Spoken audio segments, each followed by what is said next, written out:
talking with me? Like, is it like you don't like to talk with teacher? Is it like that?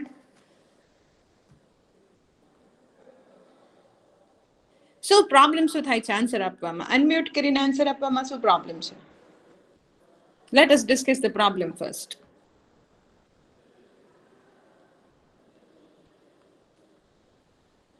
There are 48 students. So I expect the answer. Parth, your answer is correct, but I want you to read, to speak it, not to type it.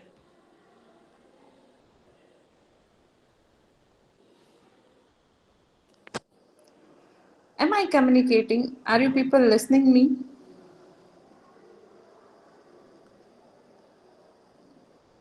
Hello? Yes, ma'am. Student? Yeah. So tell me, what is constructor? Same name as a class name. Exactly. So you should say constructor is a method which is having same name as the class name. So what is the task? It will be called automatically. But when it will be called? When it will be called? When object is When created class of class. Exactly. When the class object is created, at that time it will be called automatically. Along with that, Mahek has typed that we also learn rules for the constructor. So what are those rules? What are the rules for the constructors? We call it as a characteristics or features, or we call it as a rule also. We cannot use private modifier. Exactly. Constructors cannot be private. We cannot use the private modifier. Exactly. Then what else? name should be same We as cannot class name. make constructor find. Exactly.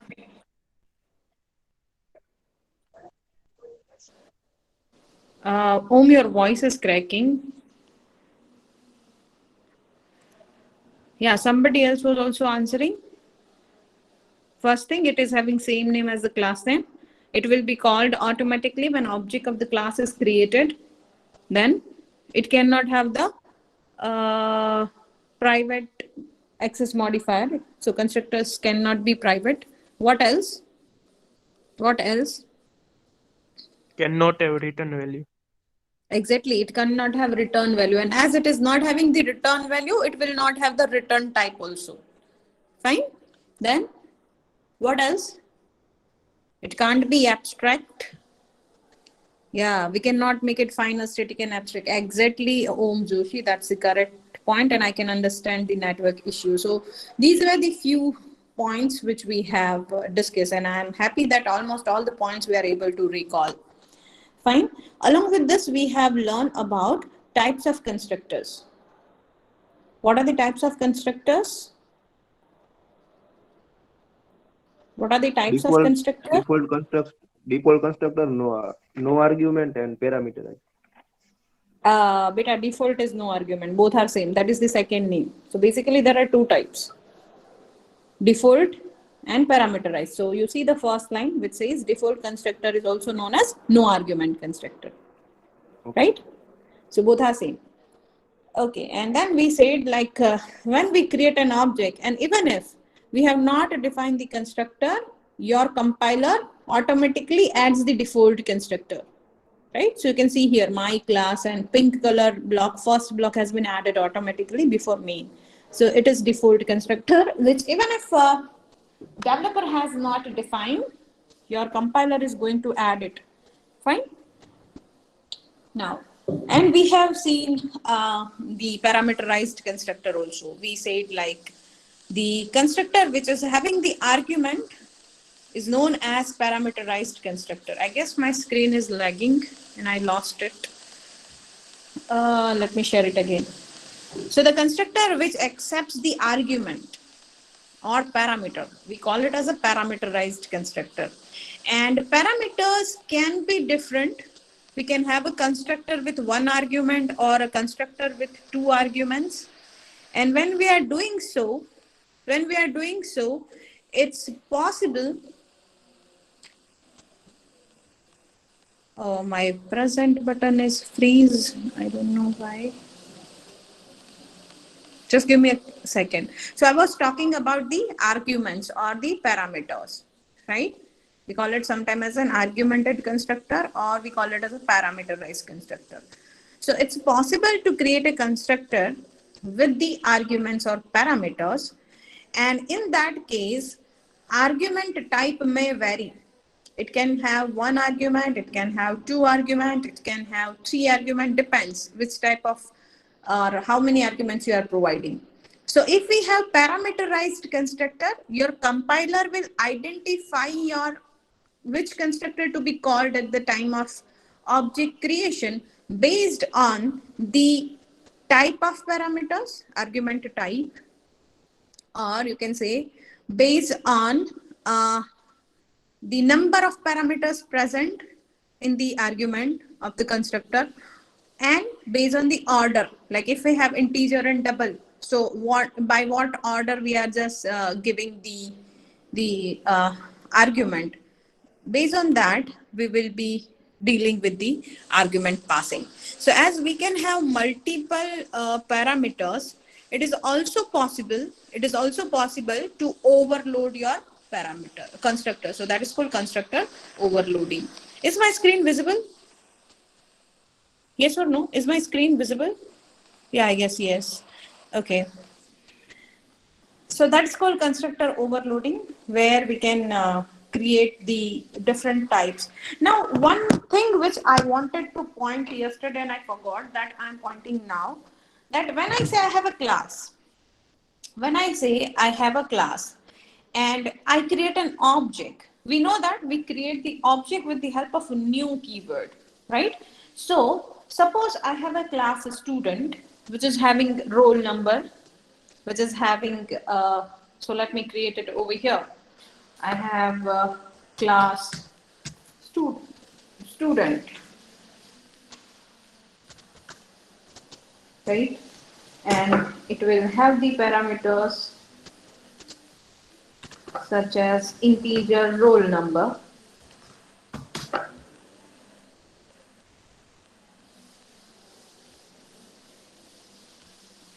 and it will have string name,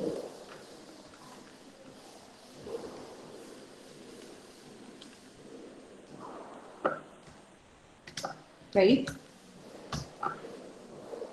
And it will have certain method. So let us say public get input. Ma'am, screen is not visible.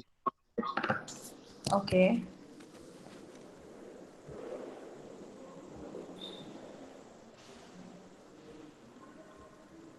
Now is it visible? Yes, ma'am. I was talking about a student class where I will have various methods such as get input. Usually what happens, suppose you are taking admission, and when you are taking the admission, you may get registered. So whenever you are registering yourself, you are taking the input, right?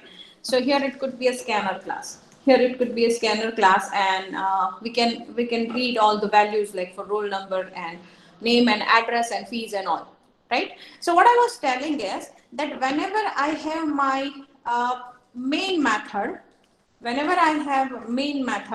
what we do is, suppose I want to register a student. If I want to register a student, obviously I need to use student class register method, because this variable will have the input with the help of scanner object. The logic is written inside the register method. So if I want to use this, I have to create an object.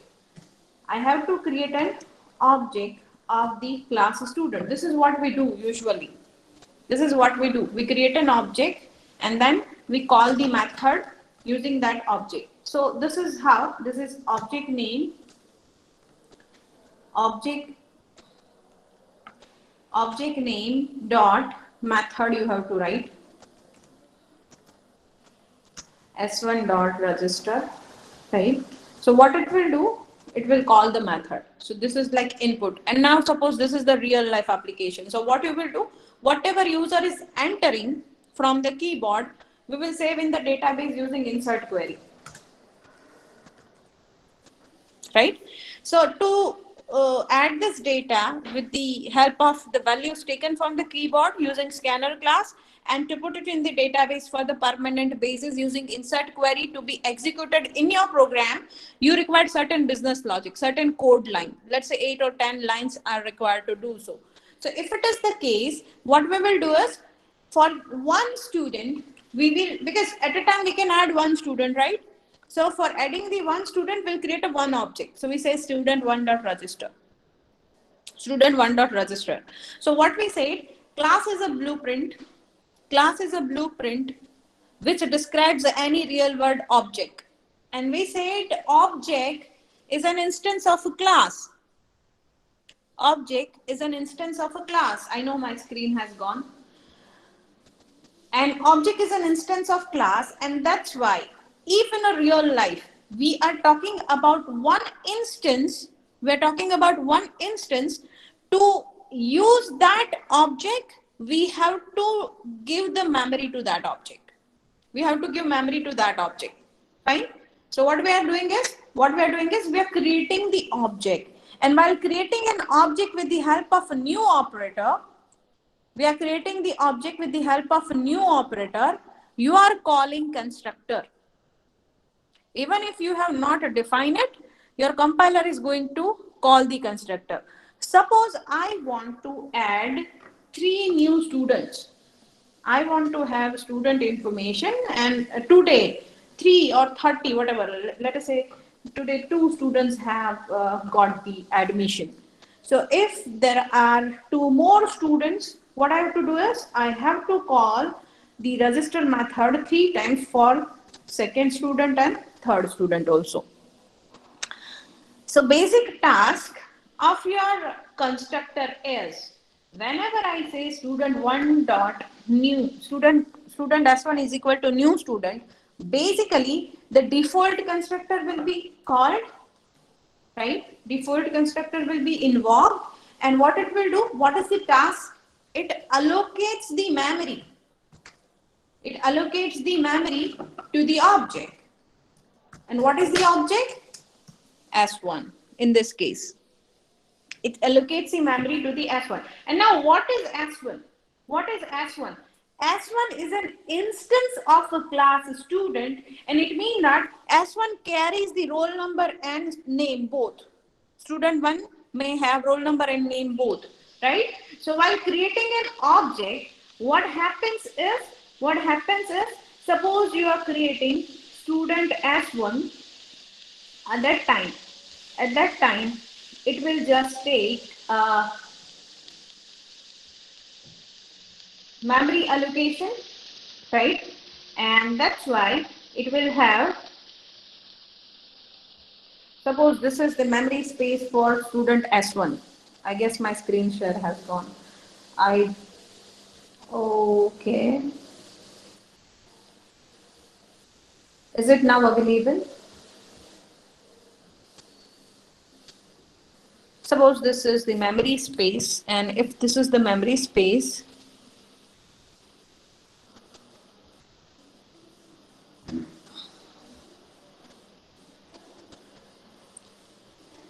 suppose this is the memory space. I'm waiting for my screen to be visible to you people. I'm so sorry guys, I'm facing network issue today, and even though I'm using LAN, but still I guess the net is slow.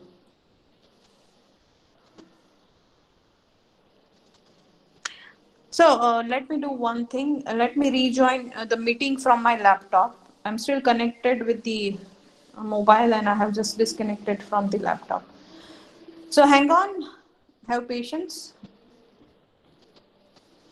So ultimately, I was talking about the constructor and memory allocation. So yesterday when we were talking about constructor overloading, we were thinking about how the memories will be given. So the major idea behind the constructor overloading or constructor is it allocates the memory when you, at the time of creating an object or declaring an object. Now understand the situation. When you are declaring an object, even if you have not used the variable, still the initial values of those object or data field will be provided. So in the case like if I have a class student, and I have roll number and string name. And if I'm creating object S1, certain memory area will be allocated for the instance S1. Now we say object with value. Object with value is known as instance. So S1 is an instance of the class student, right? Object with value, when I am giving value inside it, it becomes the instance, right? So you can use instance and object interchangeably because there is not much difference.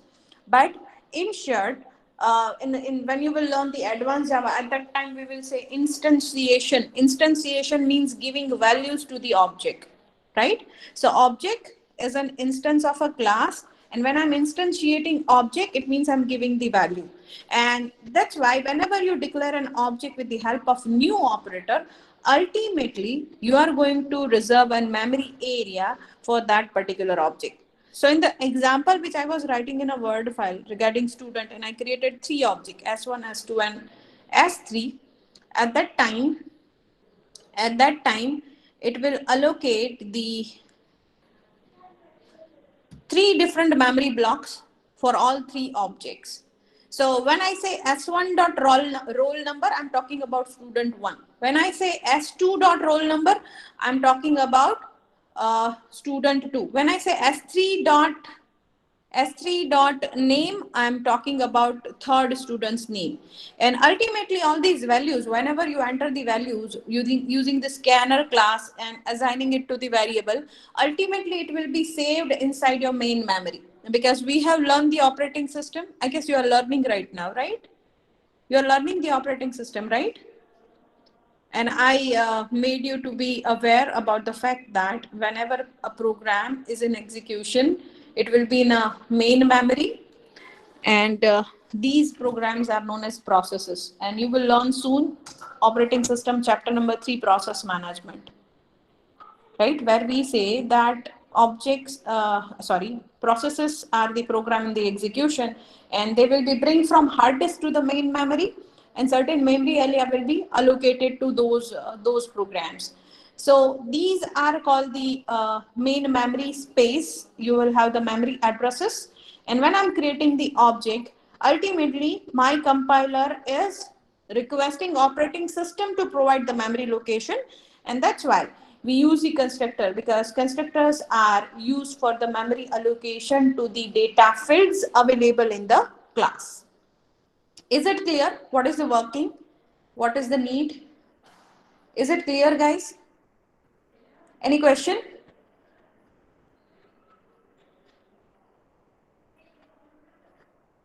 So what I'm saying is, whenever I have objects, different objects of the same class, they all will have different memory area.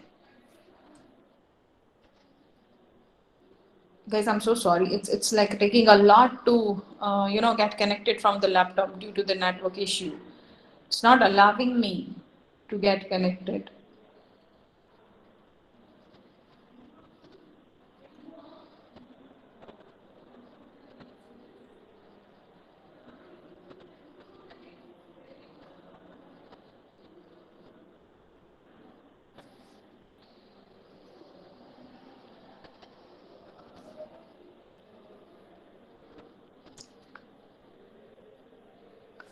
So let me do one thing, like I guess I need to, it's now connected.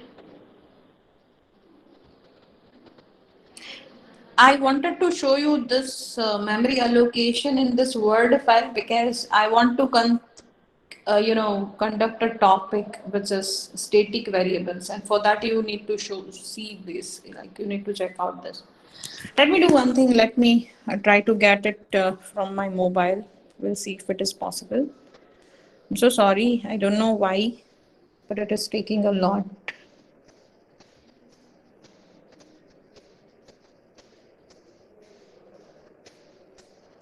Up till now, we can do one thing. If you have any queries regarding memory allocation, you can ask the question. So what I was telling is, all the classes will have data field and the methods. And if you want to use it for a particular object, you have to write object name and then access operator, that is dot.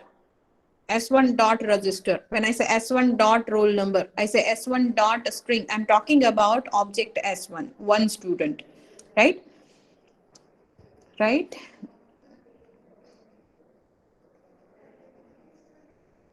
Okay, now I'm connected with my mobile network. So let me check whether it's working or not. Because here in LAN, I guess today some issues are there and I'm just not able to go with that connection.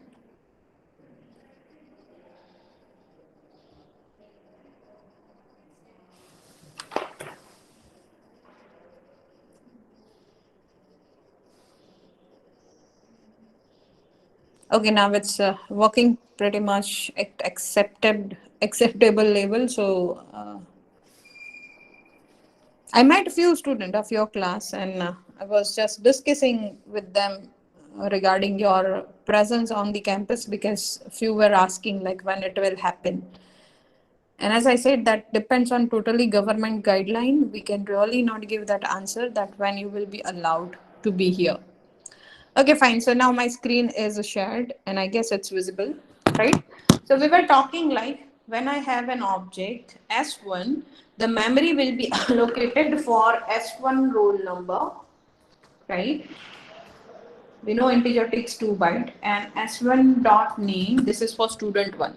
Similar way, for the S2 object also will give the memory, your compiler will allocate the memory when you call the constructor. So when you create the object, so right now you be clear that we are just allocating the memory, we are not giving the value. And at some time when we have default parameterized constructor, we may give value also. Suppose I am creating here, let us say this way, I am creating S2. So it means that I have a parameterized constructor. I may have here, I can have student and I'll say integer A and I'll say string nm. And what I can do is I can assign these values because this is my parameterized constructor and I can say roll number is equal to A and I can say name is equal to nm, right? So what it will do, it will allocate the memory as well as assign the value at the time of creating object. Whereas in the first case where I have created S1, there we have not provided any value. So up till this point, it will just allocate the memory. The values will be given when I am calling the register method because I said I can use the scanner class object and I can take the input from the user and I can do it. I can do like this. I can do scanner SC is equal to new scanner and I can write system dot in and then I can write SC dot or I can say roll number is equal to SC dot next INT, right? So this will assign a value inside the data field roll number which is belonging to class student, right? So sometimes while creating the object, you can assign the value the way I assigned here, or you can make a method and with the help of that method, you can assign value inside the data field. Okay, so this is how we can work with the classes and objects. The major part is individual object will have different memory space. Individual objects will have different memory area given to them at the time of object creation. Okay, so now let us discuss, or can you just try it by your own? What are the differences between constructor and method? Anyone? Can we discuss the differences between constructor and methods?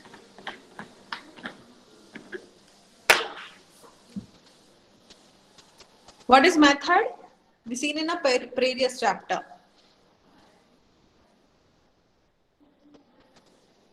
Can you try to find the differences between constructors and methods? Anyone?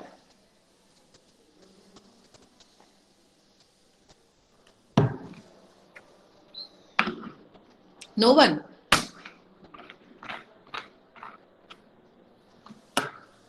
Okay, constructors are called call itself, or you can say constructor are called at the time of object creation, whereas the methods you need to call. Okay, then that's right, Om.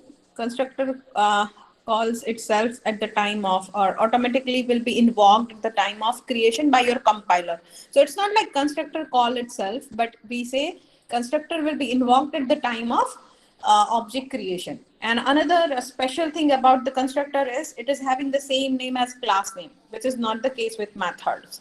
Then what else regarding return type or something? Come on, guys. Yeah, methods can be private also, but like constructor with the constructor, that's not the case, right? We cannot use the private keyword with the constructors. What else? What else? Regarding return type, methods will have return value. What about constructor? Good morning, guys. We are in the lecture of object-oriented programming. We are discussing right now the difference between constructor and method. So Om says no return type. As well, Deva says it does not have any return value. As well, that return type, not even void. Fine. So these are the differences. These are the differences. Point number 1. Constructor are special type of methods which is used to initialize object of its class. We can initialize the objects, right? Whereas methods are set of instructions that are invoked at any point of the time in a program to return a value, right? At any point of time we can invoke, but constructors will be invoked only at the time of creating the objects. The purpose of constructor is to create an instance of a class, right? And means allocating the memory, giving the base value. Initialization or instance is the object with the value. And I said whenever we have a constructor, even it is a default constructor, it will give the base value. For example, integer roll number 0 will be given automatically. That is like instance means object with value. And when I say string name, even if I have not given the value, it will just make it null, right? And then using certain methods, you can give value inside it. For example, here we have student, roll number, and name string. And when we create the object S1, we call the default constructor. Fine. This is going to invoke the default constructor. And even if we have not defined, we have not written code for this, where a constructor with no argument is defined, we have not given that. In that case, roll number will be given value 0 and name will be given value null after the execution of this line. And with the help of the other method, this is method, register is the method, right? We can give values inside those data field of your class. So I'm repeating the point number 2. The purpose of constructor is to create an instance of a class, whereas the purpose of method is to execute the Java code. You can write any business logic or functionality of your project and you can write the code. For example, register is a method which fires the insert query and it executes in the program but saves the data inside a database. Okay. Then the third point says they are called implicitly immediately upon a object creation. So implicitly means automatically. We do not need to call it. But when it is a method, it is an explicit call. You need to call it, right? So point number 3 in the method says they can be called directly even without creating an instance of that class. If the method is static, you do not need to create an object and you can just call it. I'm sharing my screen, don't worry.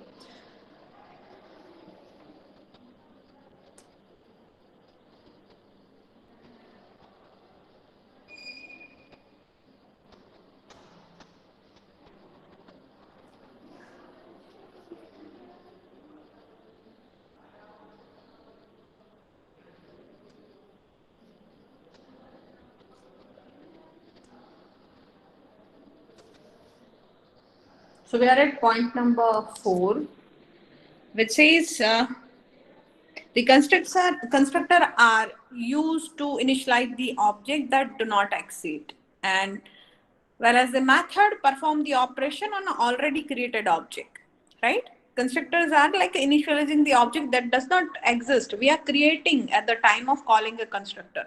But when I talk about the method, the already created objects can use the methods. Fine. The name of the constructor must be same as the class name. While this is not the case in the methods, we can give any arbitrary name in Java for the methods, right? Only the thing is the identifier rules, naming rules should be followed. And when I say constructor, we will learn soon the concept of inheritance. And the last point is talking about that. It says that they are not inherited by subclass. So inheritance is a relationship between when a superclass and subclass, or you can say parent class and child class. The way child owes all the properties of parents, similar way we can make a relationship between the two classes. For example, when I say user of Marwadi ERP system, users can be student also and users can be faculty also, and both the users are having username and password. So there are certain property which are directly available in the subclass. But when I say constructor, they are not inherited by the subclass. We cannot use it, the constructor of a parent class, into the base class. But when I say methods, they are inherited by the subclass. They are available in both parent class and subclass, but constructors are not available in the subclass.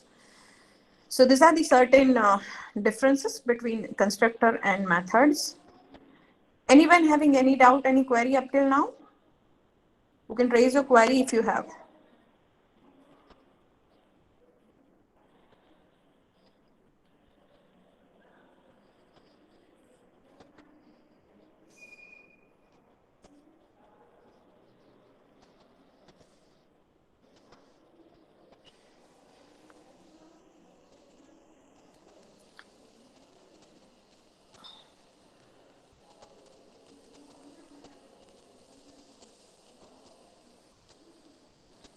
Anyone? Any query, any questions? Should I move forward? Kindly acknowledge, guys.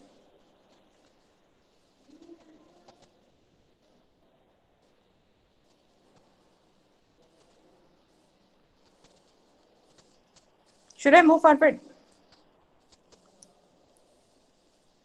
Yes. Okay.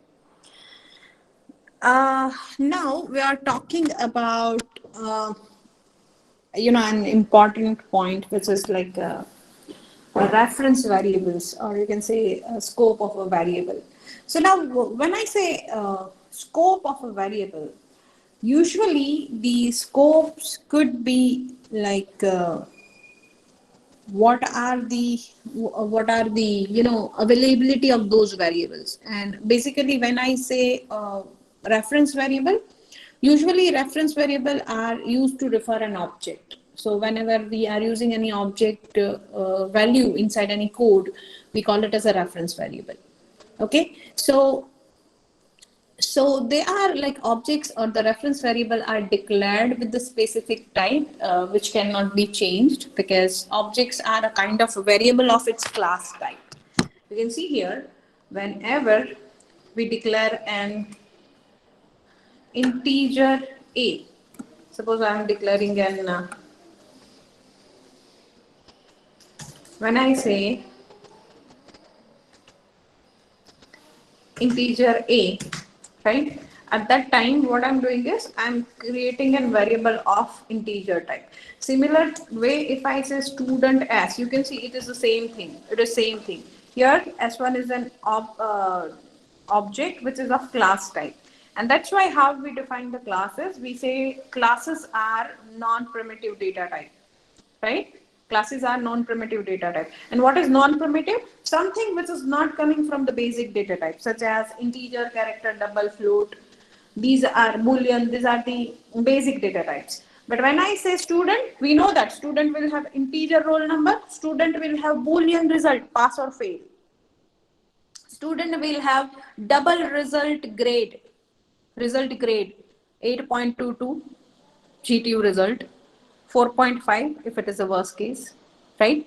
So these are the properties, and you can see properties of a student can be mixture of any basic data type. So the student is like a class is a non-primitive data type, and non-primitive means it is not the basic data type, but it has been taken from the basic data types. Fine? Fine? And that's why whenever we create an object, while using those object in the code, we can also pass it as an argument of a method. We call it as a reference variable, right? So reference variable are used to refer an object. It is used to refer an object. And if I say types of reference variables, the reference variable could be static variable, instance variable, method parameter, and local variable, right?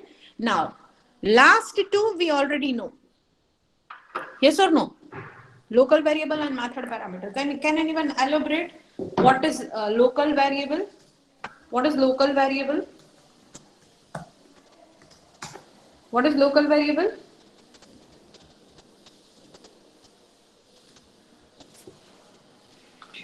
We are discussing about types of reference variable.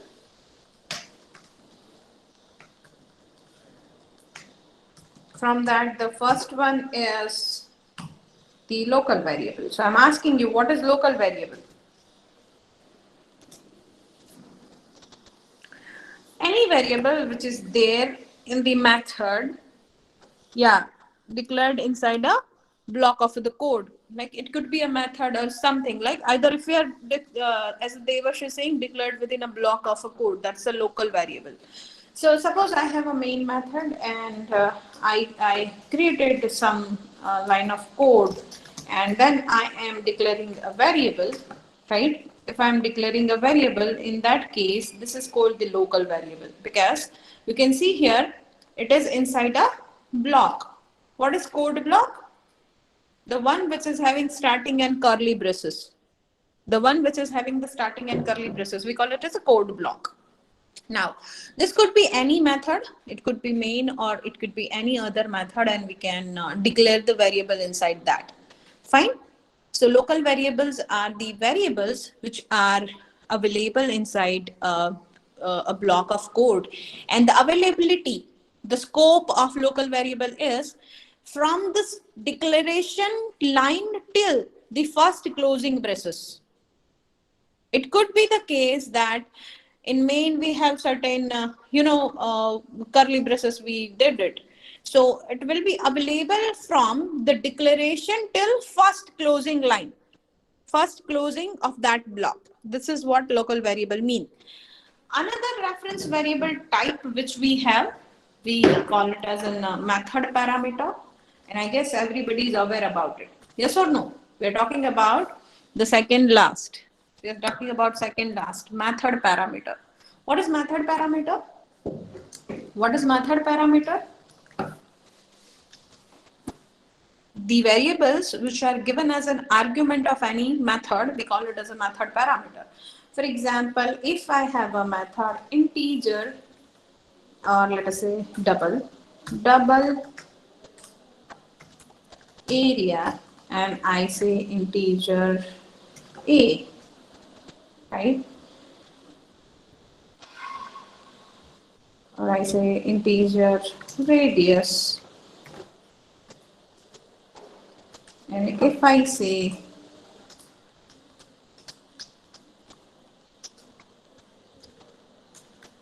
double area of a circle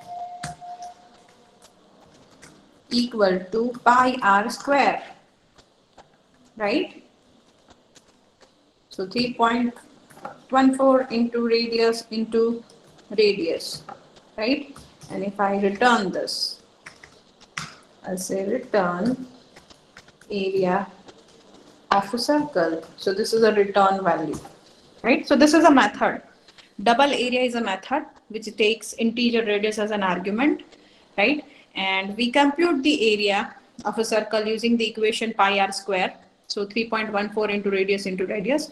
This radius is coming as an argument, or you can say method parameter. So the variables which are given as an argument or parameter of a method are known as method parameters. So these two we have already used in our lab work also, even in a few examples also, and even if you have not used, you can see here. You can see here I have given the example of method parameter. Fine. As well, local variables are, you are using this also. Do you recall the examples where we have used the for loop and we were saying integer I equal to 0? In this case, I is the local variable because it's available from the declaration of a for loop till the first closing braces.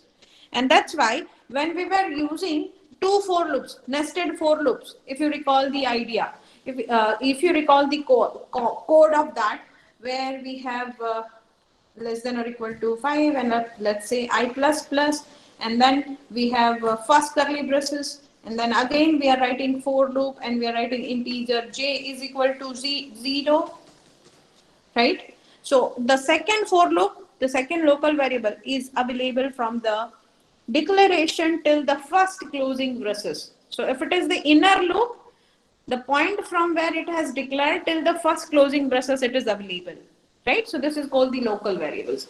So this discussion we already had, and now we are interested into the new two variables, and from that the third one we have recently learned. I'm talking about instance variable. What is instance variable?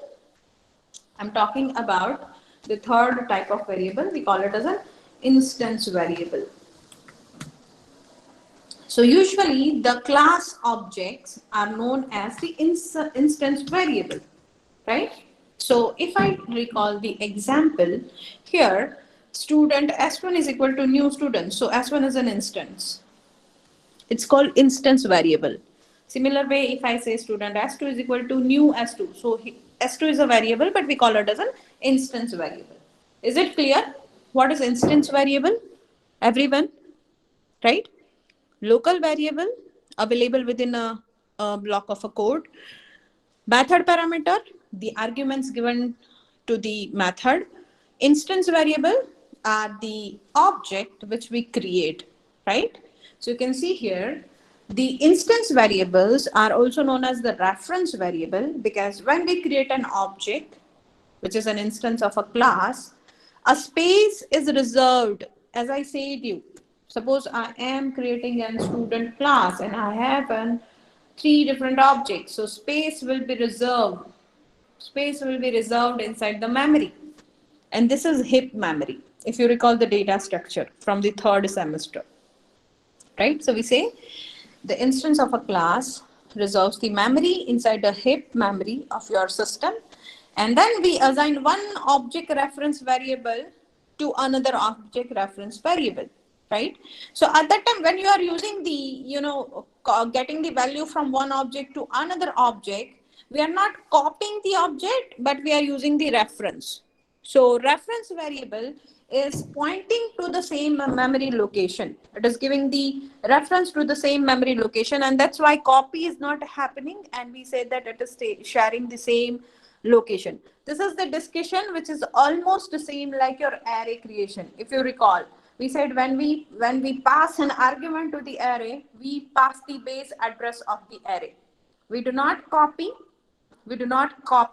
and that's why we said that we are having, I guess it was in unit 3, and that's why we said we have reference to that memory location.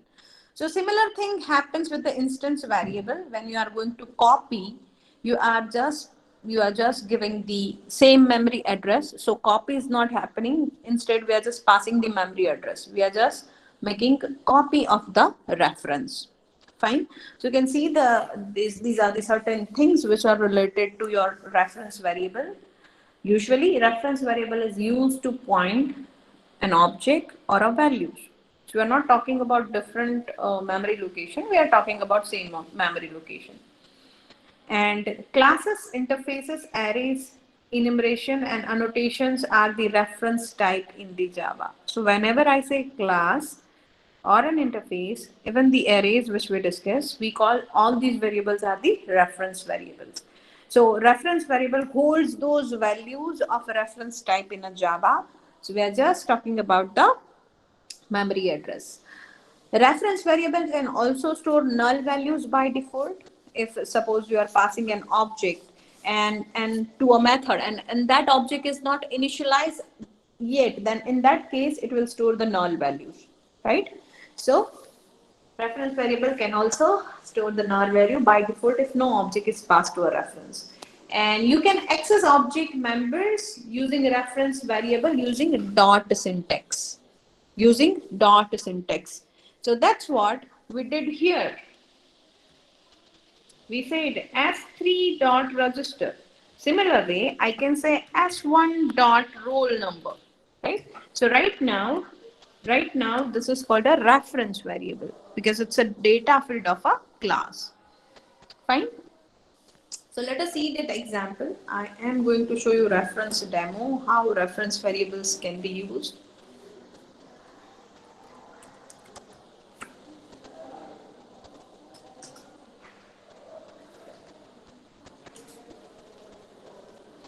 So you can see here, I have a class data. In that I have two values, data1 and data2. Now you see I have another class. Which is reference demo. When in a program we have two classes, we have to see which class is holding the main method. As you can see, we have class data and we have class reference demo. From that, class reference demo is having main method. So what we will do is our file name we will give as per this class. The class which is holding the main method, our file name should be of that class. So here our file name will be reference demo.java. Reference demo.java.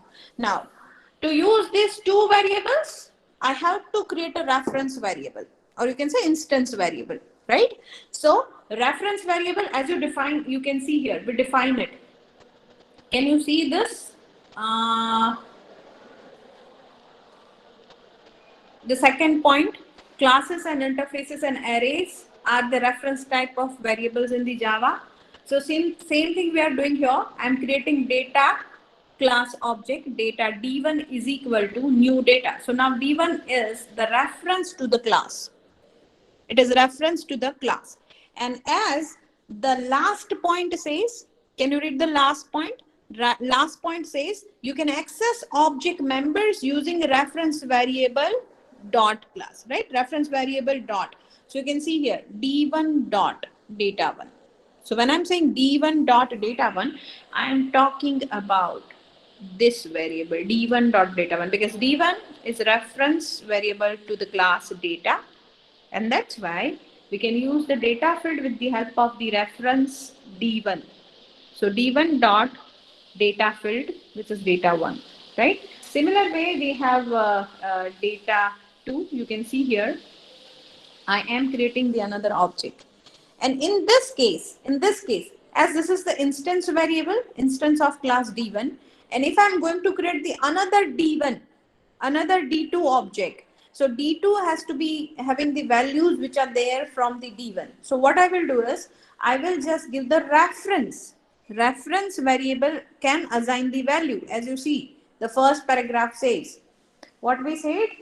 We can create an object of a class, then space is reserved in the heap memory, and we can assign one object reference variable to another object reference variable. Are you getting the point? I'm talking about the second line. We are assigning a one object reference variable to another object reference variable. So here D1 is one object reference, and I'm assigning it to another object reference. Another object is D2. So now what will be done? Whatever is the value with the D1, we will be copying into the D2, right? So here you see D1 dot data. So D1 dot data is 20, and then I am saying D2 is equal to D1, and then I'm giving the value to D2, right? So what will happening over here? At this point, my D1 is having data1 is having the value 20. As well, D2 dot data 1 will also have 20 because we have given a reference here, right? As well, D2 dot data 2 will be having the value 40 because I give it here D2 dot data 2. And now when I'm here, what is the situation? You see, I'm giving the reference to D2 to D3. So when I say here D3 dot data 1, what will be the value? D3 dot data 1, what will be the value? What will be the value? Obviously, it will be 20. Why? Why it is so? Because you see, we have given D2 as a reference to D3 and D2's data 1 is 20. That's why D3 dot data 1 will also be 20. Fine. And what will be D3 dot data 2? What will be D3 dot data 2? D2 is equal to D3 and D2's data 2 is 40. So what will be D3 dot data 2? Obviously 40. Is it clear? Is it clear, guys? Are you getting the reference variables? Yes or no? Do you have any doubt? Are you getting it? Yes or no? Any questions?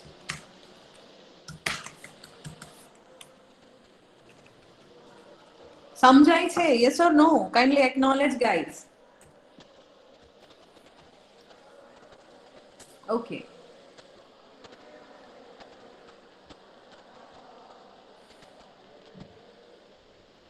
So you can see here.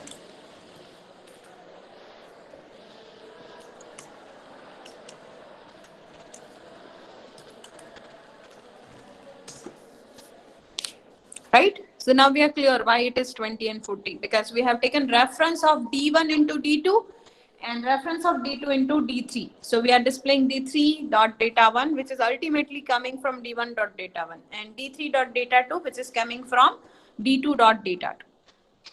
Right? So that's it for this lecture. Now I suggest everybody quickly join the next session of Aanchal ma'am. I'll be there soon. Kindly leave this meeting. I'll take the attendance there only.